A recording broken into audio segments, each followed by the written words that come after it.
Hello everybody, my name is Katie and welcome back to my channel, and for today's video I have a how I became a licensed pharmacist at the age of 23.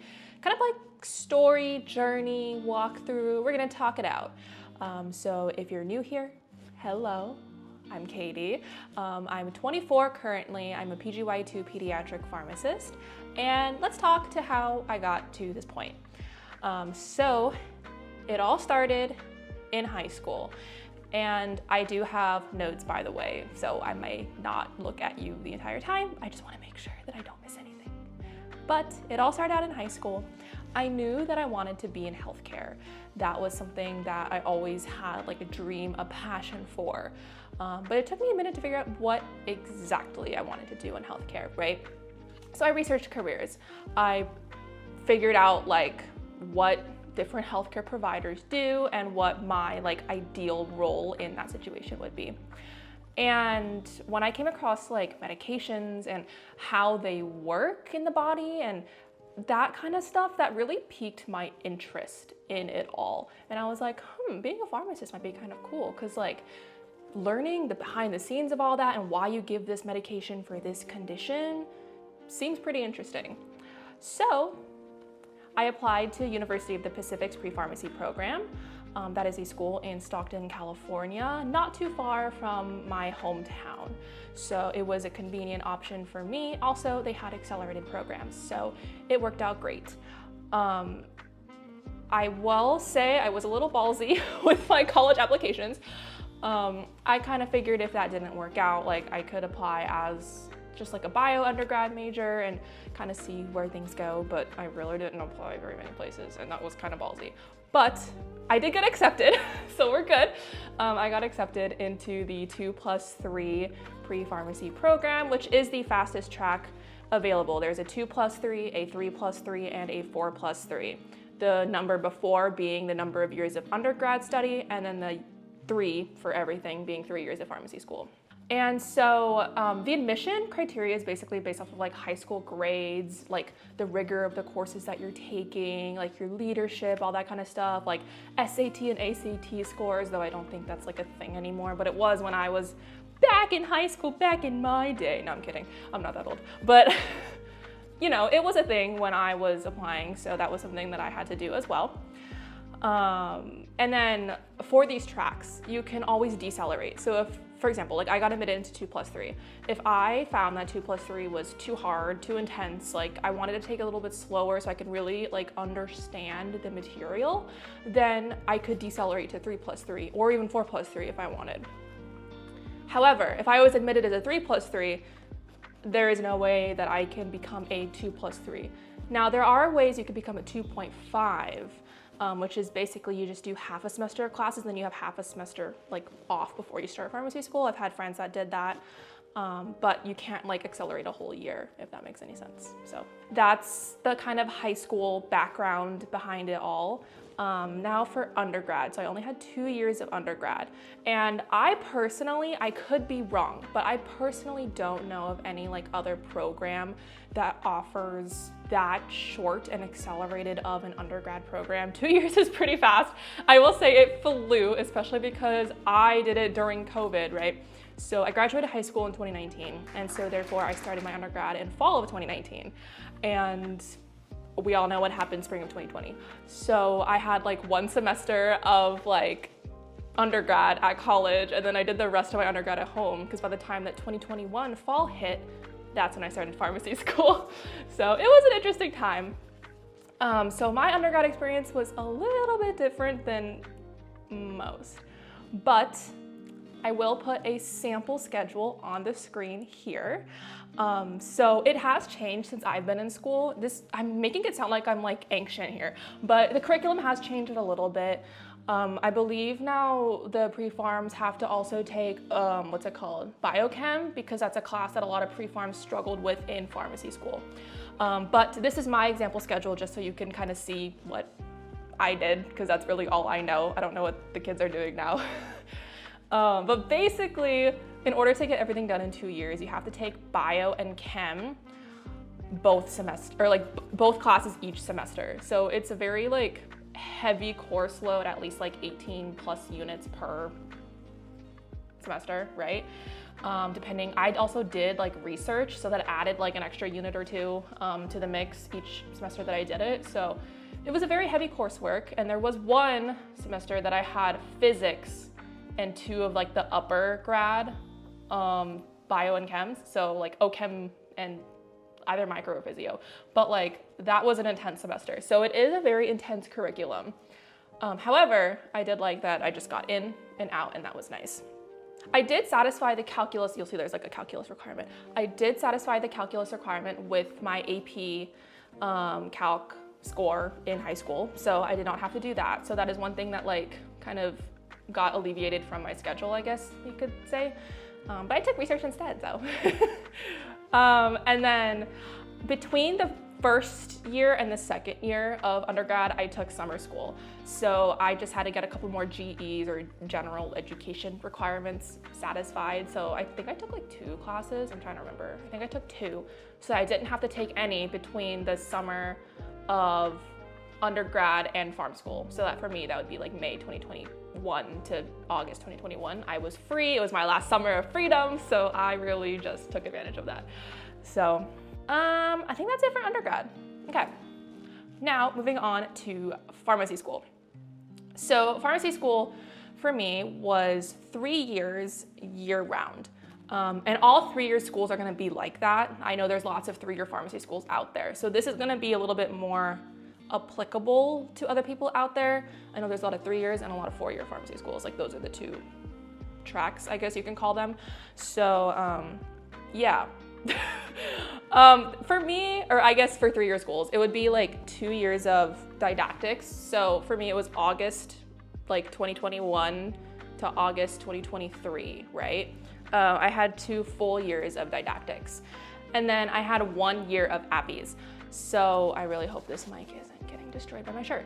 But APPEs for me was August 2023 to May 2024 when I graduated. I will say the kind of weird thing is that a lot of schools, the 4-year schools, start APPEs earlier. So they start like May, June, I think. So that means that they have a couple more rotations before we started, which I actually didn't realize. And once I realized, I was kind of nervous because I was like, oh man, like are these preceptors like comparing me, like the first block APPE student to like these 3 block APPE students, you know? Because it's a very, you progress throughout the like curriculum. Your first rotation, you're learning. I mean, you're learning through all of it, but you're really learning in that first rotation. But it turned out to be fine. It was okay. Like I made it, I'm here. But yeah, so that's how it was. 2 years didactics, 1 year of APPE, and then graduation. So each semester it was about like 8 courses. I went back and like counted because I was like, I don't remember how many courses I took. It was just a lot, which a lot of these courses had a lot less units than I would think they would actually be. And I think that's so that they could do the 3 years. But anyways, it was a lot.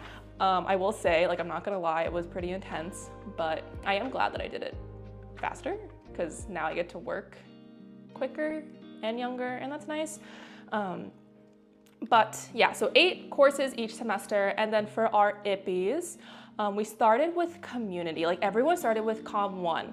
And then we all rotated in groups. So we had like different schedules, I guess, like everybody did something different. So for me, I had community, well, everyone had community IPPE 1 during P1 year semester 2, because we couldn't start the first semester, obviously. We just did didactics because we're fresh in school, we're learning. So P1 year semester 2, community 1. Community 2 for me was the semester after. So P1 year semester 3, aka the summer. And then I had hospital IPPE during P2 year semester 1, so the fall. And then I had a break during P2 year semester 2, which was spring. And then I had ambulatory care during P2 year semester 3, which is the summer. So that was like my IPPE schedule, but it changes. So you have a break in there once, and then you rotate, basically, is how my school did it. And then moving on to APPEs, the 3rd year, which is I think, the fun part, because you get to put into practice everything you learned. And so I did mine in Long Beach, California. And so how my school did it is that you got to choose like your region P1 year. Lottery system, I got very lucky. I think I was the early 20s, like 23, I think I got to choose or something. And by the way, my class is big. There's like 200 of us. So I was very lucky. I picked Long Beach, California, because I wanted to live in SoCal. I had family down there. I heard great things about the region. So yeah, that's what I did. And then, so like I said, it was from August to May. It was 6 rotations that were each 4-week blocks. 6-week blocks. 6 rotations, 6 weeks blocks. What I meant to say is 4 of them are required and 2 of them are electives. So the required rotations were internal medicine, ambulatory care, hospital practice, and community. The electives that I chose to do were pediatrics and oncology, because those were like my interests. Actually, pediatrics wasn't my interest, which is funny because I'm a PGY2 ped resident, right? But I was actually suggested that rotation by my regional coordinator because she thought I would really like it. And so I was like, sure, you know what? It's really important to know how to take care of that population because they're so different than adults. Like, just the body physiology, everything is different. So I was like, yeah, you know what? I'll take it. Spoiler alert, obviously I ended up falling in love and I was like, yep, that's what I'm gonna do with my life. So she's good at her job. But anyway, that's kind of what I did for my appies. I graduated May 2024, which I graduated like right after my birthday because my birthday is May 8th and I graduated May 10th or something. I don't know, right after. So it was like right after my 23rd birthday. But obviously I wasn't a licensed pharmacist yet, right? So I was still unlicensed, but I did have my degree. So I attended a boot camp for the NAPLEX and CPJE. That's the law exam in California. In all other states, it's the MPJE. So I attended the boot camp. My school does that for free. Like, you go, they offer it. So I was like, yeah, you know what? Free housing, yeah, sign me up. Let's do it. So I did a boot camp for a couple weeks. It was 2 weeks after. And then pretty much shortly after, I moved to Oregon to complete my PGY1. So I took my MPJE in June and then my NAPLEX in July. So I did them about like 1 month apart because I wanted like adequate time to study. And the reason why I did it in that order, because I know people are like, you should do it this order, you should do it that order. Honestly, whatever you think is best for you is what you should do. I did it that order because I also wanted to take this CPJE because I knew that California is my end goal at some point in life, right? Like, I eventually want to move back home because that's where all my family is. I don't know when, but some point. So I was like, you know what? No better time than now to just take that exam and get it over with because CPJE is very clinical. I have like a video on it if you're interested in that. I can link it in the corner in the description box. But I took that one once I found out that I passed both of the other exams because it's very clinical. So that's why I did the NAPLEX second. However, you do whatever works best for you, okay? Like, that's personal. I've seen people who prefer it one way and who prefer it the other. So whichever you prefer. And then, so after I took my NAPLEX in July, I became a licensed pharmacist in Oregon in August after passing both on my first attempt. Because it takes a bit for the board to like process everything and stuff. So I got handed my license in August at the age of 23. So that is how I became a licensed pharmacist at the age of 23. Something that I'm proud of, I would say, I guess. Like, I don't know, it was really, really tough. It was, I'm not gonna say it was easy. I'm not gonna sugarcoat it. Like, it was hard. I honestly, like, the beginning of pharmacy school, I wasn't sure if I was gonna make it. Like, that's how difficult it was. However, obviously I did. I am here, I made it. And if you need to take it on your own time, like if you need to go a little slower, that is fine. A pharmacist is a pharmacist at the end of the day. No one is gonna ask you, hey, how old were you when you got licensed? Whether you're 23 or 50 something, it literally doesn't matter. Just the fact that you're a pharmacist is so cool and so awesome and is a big achievement in itself. Same thing with the exams. If you don't pass on the first try, who is gonna ask you, did you pass your NAPLEX on your first try or your CPJE on your first try? Oh, you didn't? We're not gonna hire you. Like, that literally doesn't exist. Like, don't get so hung up over that. It's fine. But this is just my story, and I wanted to share it with you in case you are in high school or whatever, and you're thinking of doing pharmacy as a career, and you do want to get like in and out of school quickly, and you're like, how do I do that? This is my story of how I did that. So I hope you find that helpful and you enjoyed it. If you did, please give this video a thumbs up and subscribe down below because I post videos every single Sunday, and I hope to see you back again next week. Bye.